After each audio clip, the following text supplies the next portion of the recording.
अंतर्राष्ट्रीय महिला दिवस 1908 में अमेरिका में शुरू हुआ था।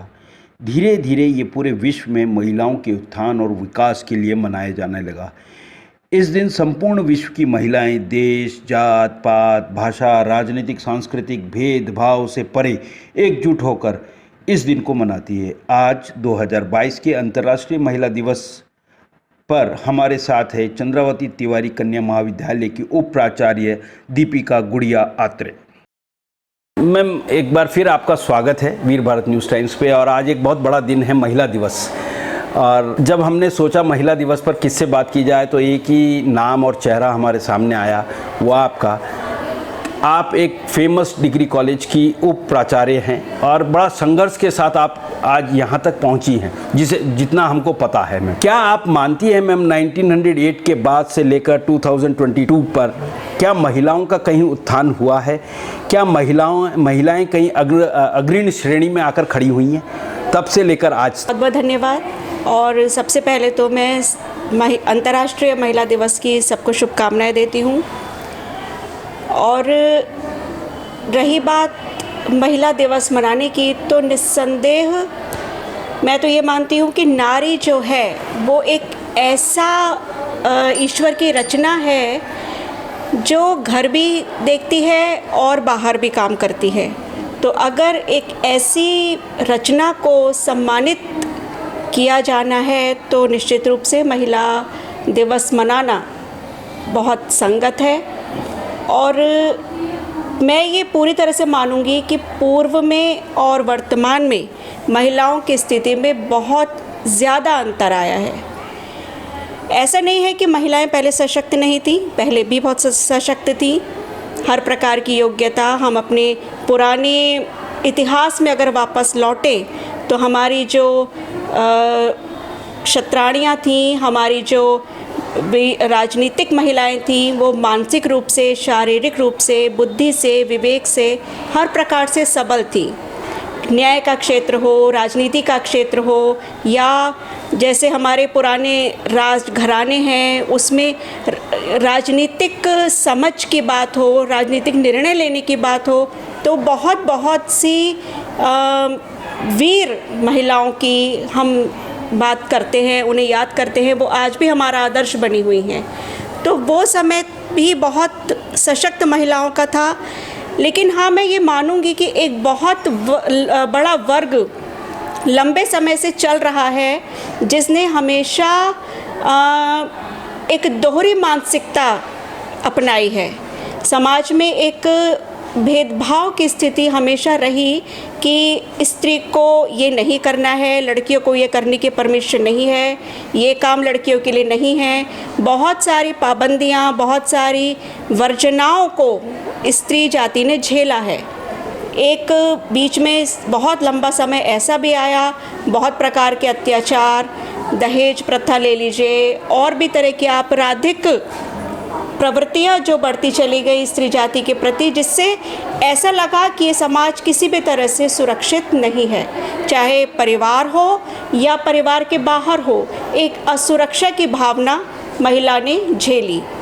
लेकिन वही मैं कहूँगी कि महिलाओं की अपनी इच्छा शक्ति, उनका साहस और कुछ कर गुजरने की और इस अन्यायपूर्ण स्थिति के ऊपर विजय प्राप्त करने की जो उनकी इच्छा थी, उसी के चलते आज समाज ने भी अपनी मानसिकता को बहुत हद तक बदला है। और आज मुझे तो बहुत खुशी है इस बात की कि आज हर महिला हर क्षेत्र में सशक्त रूप से अपना प्रतिनिधित्व कर रही है, अपनी भागीदारी दे रही है, और समाज का नज़रिया भी बहुत हद तक बदला है। आज हर लड़की को, महिला को अपनी इच्छा से अपना जीवन गुजारने की परमिशन है, उससे पूछा जाता है। और अगर जो लोग अभी इस स्थिति को भी स्वीकार नहीं कर पा रहे हैं, तो उस वर्ग को मैं यही संदेश देना चाहूँगी कि आप किसी भी प्रकार के भेदभाव की संकीर्ण मानसिकता से ऊपर उठिए और स्त्री के भीतर भी जो अदम्य क्षमताएं हैं उसको पहचानिए। वो एक सशक्त रचना है ईश्वर की, और उसके भीतर बहुत सारे गुण छिपे हैं जो उसे बाहर लाने का पूरा अधिकार है। मैम, आप राजनीतिक परिवार से हैं, राजनीति में भी है वर्तमान में, साथ साथ में शिक्षिका हैं। एक बात बराबर ये देखी गई है कि महिलाओं को राजनीतिक स्तर पर उतनी भागीदारी नहीं मिली है। इसके लिए क्या किया जाए? इसके लिए आपने खुद कहा एक राजनीतिक क्षेत्र से जुड़ी हुई हूँ, तो मैं बहुत खुशनसीब समझती हूँ खुद को कि मैं एक ऐसी पार्टी से जुड़ी हुई हूँ जिसकी नेता लौह महिला श्रीमती इंदिरा गांधी जी रही हैं, और उसके बाद श्रीमती सोनिया गांधी, श्रीमती इंदिरा गांधी, और अब हमारे प्रदेश की बहुत बड़ी सम्मानित महिला श्रीमती इंदिरा हृदयेश जैसी महिलाएं पार्टी का नेतृत्व करती रही हैं। रही बात उतना अधिकार नहीं मिल पाता या उतनी भागीदारी नहीं मिल पाती, तो इसके पीछे बहुत सारे कारण हो सकते हैं। वो पार्टी की अपनी सोच, अपनी नीतियाँ या बहुत परिस्थितियाँ भी हो सकती हैं। महिलाओं की राजनीतिक भागीदारी पर मैं यही कहूँगी कि खुद भी लड़कियों को, युवतियों को, महिलाओं को आगे आना होगा। ये सोचकर नहीं पीछे रहना है कि ये क्षेत्र हमारे लिए नहीं है, ये क्षेत्र भी हमारे लिए है। हमारा जब हर क्षेत्र में हमें पहचान मिली है तो ये क्षेत्र भी हमारा है, इसको भी हम अपनी पहचान या अपनी क्षमता के क्षेत्र के रूप में देख सकते हैं। तो निश्चित रूप से मैं कहती हूँ आजकल का जो हमारा 18 वर्ष की नई वोटर्स बन रही हैं, वो सिर्फ वोटर तक ही खुद को सीमित ना समझें, वो ये समझें कि हमें प्रदेश की, देश की राजनीति में अपनी दिशा तो तय करनी ही है, साथ भी हमें उसमें भागीदारी भी हमारी होनी चाहिए। मैम, 1908 से लेकर 2022 तक एक समय ऐसा रहा, आज भी महिला सुरक्षा को लेकर हमारा देश चिंतित रहता है। महिला उतनी आज भी सुरक्षित नहीं हो पा रही है जितनी होनी चाहिए थी। क्या कहेंगी आप? बिल्कुल ठीक बात है। मैं तो कई बार यही सोचूंगी कि चाहे कोई भी वर्ग था, महिलाओं के पिछड़ने का बहुत बड़ा कारण यही था कि घर परिवार के सदस्य इसी बात को लेकर चिंतित रहते थे कि यहाँ नहीं भेजना है, रात में नहीं भेजना है, अकेले नहीं भेजना है। उसी वजह से बहुत हद तक महिलाओं को बहुत सारे महत्वपूर्ण कार्यों से पीछे हटना पड़ा। जो एक लड़की हर तरह से योग्य भी थी, तो सिर्फ इस सुरक्षा के भय ने उसको स्वयं को भी और परिवार को ये सोचने पर विवश किया, या ये विवशता सामने आ गई कि यहाँ लड़की को नहीं भेजना है। तो ये तो बहुत चिंतनीय विषय पहले तो बहुत ही ज़्यादा था, अब खुद लड़की भी साहसी बनी है और बहुत सारा समाज का नज़रिया भी उसके प्रति बदला है, लेकिन अभी भी सुरक्षा एक बहुत बड़ा एक शोचनीय विषय है। और मेरी तो यही प्रार्थना है, यही कहना है अपनी माननीय न्यायपालिका से, माननीय सरकार से, कि सबसे ज़्यादा इस दिशा में कार्य होना चाहिए। और एक लड़की बाहर निकलते समय स्वयं को बिल्कुल सुरक्षित समझे, ऐसा वातावरण बनना चाहिए। और उसके अलावा मेरा मानना ये भी है कि सबसे पहले समाज को अपना नज़रिया बदलना होगा। जो आपराधिक प्रवृत्ति के लोग हैं, उनको समाज का जो सभ्य वर्ग है वो उन्हें चिन्हित करे और एक प्रकार से उन्हें कानून के हवाले करे, जिससे एक स्वच्छ, एक संयत वातावरण समाज में बने। मैम, आप भी एक शिक्षिका हैं, कामकाजी महिला के रूप में आपको देखा जा सकता है। कामकाजी महिला होते हुए महिलाओं का जो समान काम है, समान वेतन की जो बात आज तक उठती रही है, आपको क्या लगता है इस पर? मैम, मैं तो समानता की बात करती आई हूँ और वेतन के विषय में भी मेरा यही मानना है कि हर भेदभाव से परे समान वेतन पर भी विचार होना चाहिए। और सबसे बड़ी बात है कि मैं ये मानती हूँ कि जो एक महिला है वो अगर बाहर काम कर रही है तो ऐसा नहीं है कि उसके घर के काम या घर की जिम्मेदारियाँ उससे हट गई हैं। वो घर में भी काम करेगी, घर में भी अपनी जिम्मेदारियों को पूरा करेगी और फिर बाहर भी काम करेगी। इसलिए उसके इस उसके उस दुगने जिम्मेदारियों को देखते हुए उसके प्रति न्याय होना चाहिए। मैम, आप वर्तमान में एक शिक्षिका और कामकाजी महिला होने के साथ साथ गृहिणी भी हैं। क्या आप मानती हैं कि ये जो महिला दिवस है कहीं इन कामकाजी महिलाओं के लिए उनकी उस सोच अभी तक कामकाज महिलाओं के लिए, जब भी अगर कोई बात की जाती है महिलाओं के सम्मान के लिए तो कामकाजी महिलाओं को कर लिया जाता है। गृहिणी जो है वो आज भी इस महिला दिवस के बारे में ना तो जानती है और ना उनको कभी इस तरीके से सम्मानित किया गया है।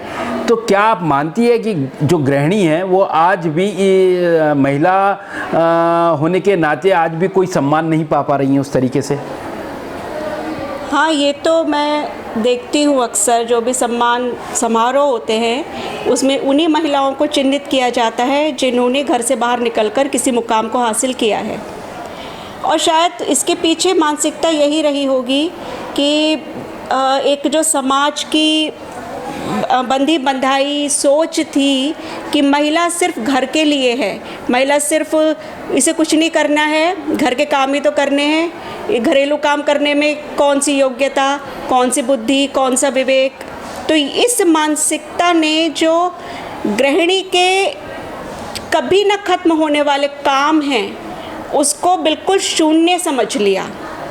तो घर के काम करने वाली गृहिणी को प्राथमिकता ना मिलना और महत्व ना मिलना वाकई गलत है। क्योंकि आपने जैसा कहा, मैं शिक्षिका भी हूँ, सामाजिक संगठनों से जुड़ी हुई हूँ, मेरा बाहर फील्ड में भी काम रहता है, लेकिन मैं जानती हूँ कि मैं अपने घर की जिम्मेदारियों से, चाहे वो बच्चों के प्रति है, उनसे एक महिला कभी भी मुक्त नहीं हो सकती है। कहीं खुद को भी हम इससे अलग नहीं कर सकते। वो वहीं कहीं ना कहीं हमारे लिए हमारी प्राथमिकता बन ही जाती है और होनी भी चाहिए। सबसे पहले परिवार है, जिस परिवार ने हमें यहाँ तक पहुँचाया है, हमारी भी जिम्मेदारी उस परिवार के प्रति बनती है। तो मैं तो यही कहूँगी कि वाकई अब इस दिशा में भी ज़्यादा महिलाओं को ही आगे कदम बढ़ाना होगा। और मैं बाकी सभी से भी ये कहूँगी कि आप जब भी सम्मान समारोह को आयोजित करें, हमेशा उस महिला को भी सम्मानित करें जिसने परिवार को अपने, चाहे परिवार के में अपने हस्बैंड को, अपने बच्चों को आगे बढ़ाने में जो अपना अमूल्य समय दिया है, योगदान दिया है, जो त्याग किया है, उसके आधार पर एक गृहिणी को भी सम्मान मिलना चाहिए। मैम, एक बड़ा विषय है और आज का दिन है, महिला दिवस है और मुझे उठाना मेरी मजबूरी हो गई। आपने एक जो रीत नई दी है, वैसे तो बहुत सारी ऐसी बेटियां हैं जिन्होंने अपने पिता की लेगेसी को आके लेके गई है, उनकी जो बनाए हुए इंस्टीट्यूट है उनको बहुत ऊंचे मुकाम पर पहुंचाया है। ऐसी लेगेसी को आप आगे लेके जा रही हैं। आपने भी वो प्रथा तोड़ी है कि बेटी ससुराल जाके रहे या वहीं से जो कुछ करे। आपने अपने पिता की लेगेसी को आगे बढ़ाई है। मैम, कितनी मुश्किलों का सामना करना पड़ा आपको और उन मुश्किलों का सामना करते हुए आपका हौसला कैसा रहा? आप उन लोगों को बताएं जिससे कि वो लोग आपकी इस प्रेरणा से वो भी अपनी इस जो सोच है, जो आपकी ये सोच है परिवार की और मैके परिवार की जो सोच है, उसको आगे लेके जाने की आपने जो दी है, वो प्रेरणा उन लोगों के लिए भी बने हैं। तो क्या कहेंगी मैम?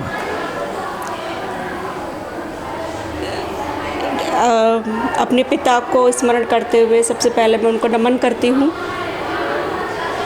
निस्संदेह मैं बहुत सौभाग्यशाली हूँ कि मैंने एक ऐसे घर में जन्म लिया, एक ऐसी शख्सियत की पुत्री के रूप में मैंने जन्म लिया कि आज आप स्वयं मुझसे ये प्रश्न पूछ रहे हैं और मुझे इंटरव्यू देने का सौभाग्य मिल रहा है सिर्फ उनकी वजह से। लेकिन फिर वही वाली बात है कि हमारा जो समाज है वो किसी एक से नहीं चल सकता। स्त्री और पुरुष दोनों की सम्मिलित और संयोजित और बहुत ही ज़्यादा सुव्यवस्थित सोच से ही समाज चल रहा है। तो यहाँ रहने का, अपने माता पिता के घर रहने का जो पूरी तरह से मुझे अधिकार मिला, उसके पीछे सर्वप्रथम तो मेरे पेरेंट्स का ही निर्णय था। उसके बाद जो सबसे बड़ा योगदान मैं मानती हूँ, जिनकी यस की वजह से आज ये सब संभव हो पाया है, वो मेरे इन-लॉज़ और मेरे हस्बैंड। मेरे हस्बैंड डॉक्टर नीरज आत्रे, उन्होंने इस परिस्थिति को समझा कि यहाँ मेरा रहना कितना ज़रूरी है, इसलिए उन्होंने स्वयं मुझे इसके लिए प्रेरित किया कि मैं यहाँ रहूँ और मैं यहाँ माता पिता के प्रति अपनी जिम्मेदारी निभाऊँ। और उसके बाद भी, मेरे फादर के जाने के बाद भी निरंतर उनके सहयोग से ही मैं जो कुछ भी कर पा रही हूँ, उसके पीछे उनका बहुत बड़ा सहयोग और बहुत बड़ी प्रेरणा है, बहुत बड़ी सहमति है। समाज में निश्चित रूप से ये मानसिकता रहती है और हमारी रीति ही ऐसी है, हमारी परंपराएं ही इस प्रकार की हैं कि लड़की विदा होकर ससुराल चली जाती है। और जब ऐसा नहीं होता तो निश्चित रूप से समाज थोड़ा चकित भी होता है, थोड़ा हैरान भी होता है, थोड़ा परेशान भी होता है। लेकिन उन परिस्थितियों को संभालने में थोड़ा टाइम लगता है। लेकिन मैं समाज के प्रति भी बहुत बड़ा अपना आभार व्यक्त करना चाहती हूँ कि उससे भी मुझे बहुत अधिक स्नेह मिला, मुझे बहुत अधिक सम्मान मिला एक बेटी के रूप में। समाज ने ये स्वीकार किया कि जो भी निर्णय है, जो भी परिस्थितियाँ हैं, उन परिस्थितियों में ये निर्णय बहुत सही है। और काशीपुर में मेरी जन्मभूमि, मुझे बहुत यहाँ के लोगों से प्यार मिला है, निरंतर मिल रहा है। मुझे हर क्षेत्र में आगे बढ़ने के लिए जो प्रेरणा मिल रही है, मुझे समाज के मैं कहूँगी मेरा परिवार ही है ये समस्त काशीपुर। इससे मुझे पूरा प्यार मिल रहा है, सहयोग मिल रहा है, सम्मान मिल रहा है और निश्चित रूप से साहस भी मिल रहा है। चाहे वो पत्रकारिता का क्षेत्र था, चाहे शिक्षा का था, चाहे राजनीति का था, चाहे पारिवारिक धरातल पे था, सामाजिक आधार पर था, हर प्रकार से मुझे सहयोग मिला है। इसीलिए आज महिला दिवस पर मैं ये कहना चाहूँगी कि एक स्त्री बहुत कुछ करना चाहती है, ज़रूरत हमें सबकी है। ऐसा नहीं है कि हम पिता, पति, पुत्र के रूप में पुरुष की आवश्यकता हमें नहीं है, उसकी भी है। पुरुष के बिना स्त्री कुछ नहीं कर सकती, स्त्री के बिना पुरुष कुछ नहीं कर सकता। महिला दिवस पर कितने ही पुरुषों के जो संदेश हम महिलाओं के सम्मान में आते हैं, वो निस्संदेह हमारे प्रति सम्मान का ही प्रतीक है। मैम, आज महिला दिवस है, महिलाओं को प्रेरित करते हुए शुभकामनाएं दीजिए। मेरी शुभकामनाएं या मेरा यही कहना है हर एक उस महिला से कि अपने भीतर छिपी किसी भी इच्छा को दबाओ मत।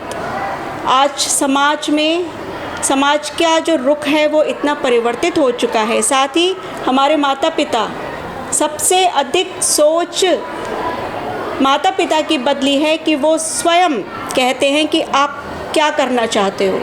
और मैं तो यही देख रही हूँ कि आज वही होता है जो एक लड़की चाहती है। इसलिए एक बेटी के रूप में, सर्वप्रथम एक बेटी की बात करूँगी, एक बेटी के रूप में आपको अपने को साबित तो करना ही है कि आप योग्य हो, आप सबल हो, आप सशक्त हो, आप सब कुछ कर सकते हो। और ये मैं हर एक लड़की से कहना चाहूँगी, और साथ ही मैं ये थोड़ा समाज के एक ख़ास वर्ग से भी कहना चाहूँगी कि बेटी विदा होके जाने वाला रिश्ता नहीं है। अगर ज़रूरत पड़ती है या ज़रूरत पड़े तो बेटी को अपने माता पिता के प्रति अपने कर्तव्य निभाने में बिल्कुल पीछे नहीं हटना है। आज समाज कहता है कि लड़के छोड़ के चले जाते हैं, तो लड़कियों का भी ये फ़र्ज़ है कि वो भी छोड़ के ना जाएं। मैं ये नहीं कहती कि वो उसी घर में रहें, मेरा अर्थ ये है कि परिस्थितियाँ अगर बनती हैं तो उन्हें माता पिता के सामने उनका सहारा बनकर खड़ा होना होगा। हम ये कहकर अपने को अपना पीछे नहीं छुड़ा सकते कि हम बेटियां हैं, हम तो अलग घर में चले गए। हमारा भी उतना ही फ़र्ज़ है जितना एक बेटे का है। इसलिए जब माता पिता हमें आज समान पालन पोषण दे रहे हैं, समान अधिकार दे रहे हैं, तो हमारा कर्तव्य भी समान है। तो मैं हर एक उस स्त्री से ये कहूँगी कि अपने को स्त्री के बंधनों में बांध कर ना रखें। आपको समाज ने स्वतंत्र कर रखा है, आपने आज परिवार ने आपको पूरे अधिकार दिए हैं। ये समझिए, आपने गृहिणी की बात करी थी, तो मैं बचपन से ये देखती आई हूँ कि मेरे घर में हमेशा निर्णय मेरी मदर ने लिए हैं, और उस निर्णय को मेरे फादर ने हमेशा शिरोधार्य किया है, हमेशा माना है। तो स्त्री की बहुत अधिक समझ है, और उसको ये रखते हुए अपने को संकीर्णता से वो खुद भी निकाले, क्योंकि समाज आज प्रस्तुत है आपकी हर सोच समझ को स्वीकार करने के लिए। धन्यवाद मैम, बहुत बहुत धन्यवाद।